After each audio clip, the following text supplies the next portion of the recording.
Hi, everyone. Thank you for joining me for another episode of the Optimize Wealth podcast. My name is Lance Norquist, investment advisor with Bellwether Wealth, and today we're focusing on the Federal Reserve and what their next move, if any, means for you and your investment strategy.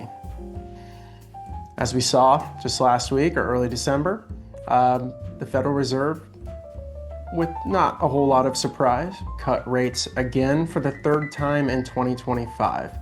We saw previous cuts in September and October, and then again here in December, all three of those being quarter point or 25 basis point rate cut reductions. Most recent projections and forecasts indicate that we may see one additional rate cut sometime in 2026. I do think it's important to note, though, that Fed officials seem to be a little divided on some of this, some expecting zero rate cuts or nothing additional, and others expecting several. So we'll have to see how that all plays out. I think at the end it will come down to, are we starting to get closer to their inflation target?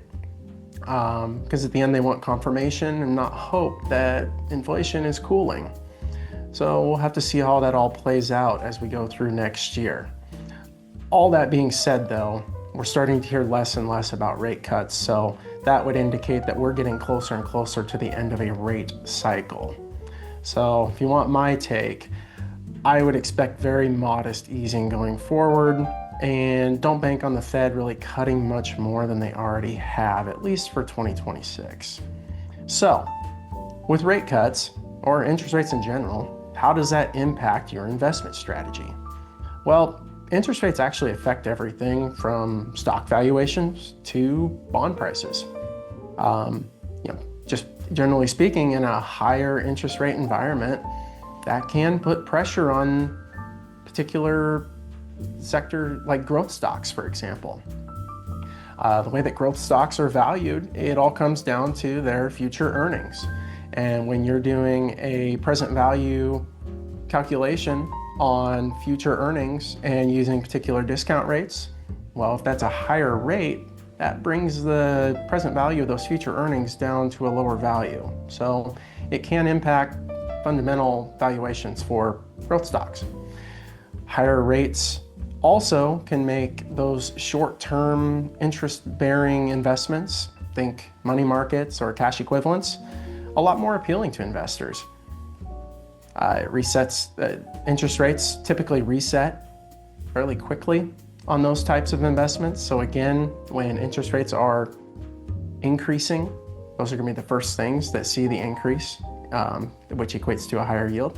And with those short-term interest-bearing investments, we also see a solid return with a lot less volatility and a lot less credit risk. Again, makes those a little more appealing to investors. Higher rates also make longer duration bonds less appealing. As you can imagine, as we have new bonds or new debt instruments being issued, they're getting issued at higher rates than what the existing bonds would be getting issued at. So any existing bonds with longer duration are effectively less appealing because everyone will want the newer bonds being issued at higher rates. Now, if we flip over to a lower rate interest environment, lower rates actually have less appeal to investors when it comes to those short-term interest-bearing investments or cash equivalents. Again, think money market, because they just don't pay quite as favorable of a rate or a yield as obviously a high interest rate environment. So investors will pursue investments that have a little bit more of a risk, or they'll pursue different asset classes like stocks, for example, that have a probability of much higher return. Lower rates also can be good for companies as well as consumers because it does improve borrowing conditions. What we see is it can help boost capital investment for companies as they're able to borrow money at much lower interest rates, so lower interest rate expense. And same with the consumer. The consumer's buying a house or buying a new car. That is less money of their monthly payment going to paying the monthly interest expense and more to the principal, which could equate to a much higher purchase price or just spending that much more money.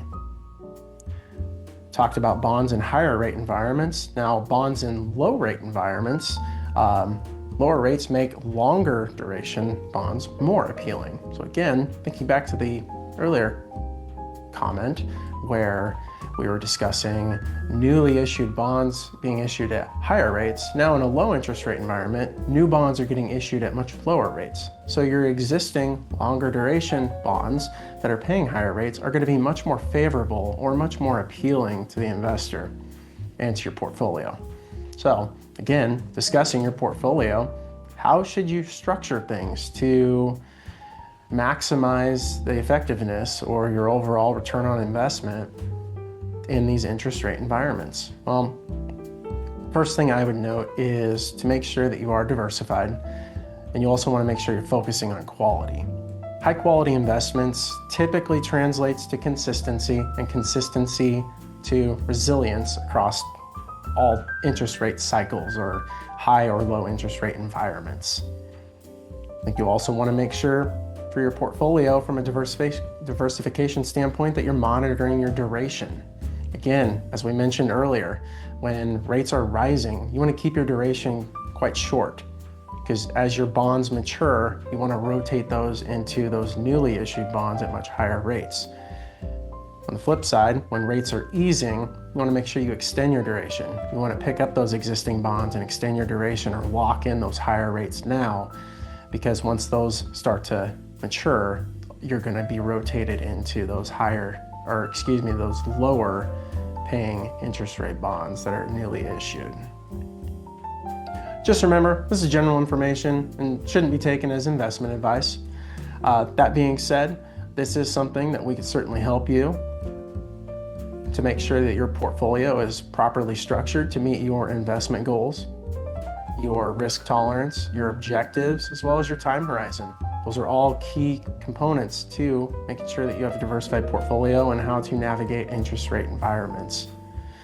That's all for today's episode. Thank you for watching. Again, my name is Lance Norquist with Bellwether Wealth, and we'll see you next time on the Optimized Wealth Podcast.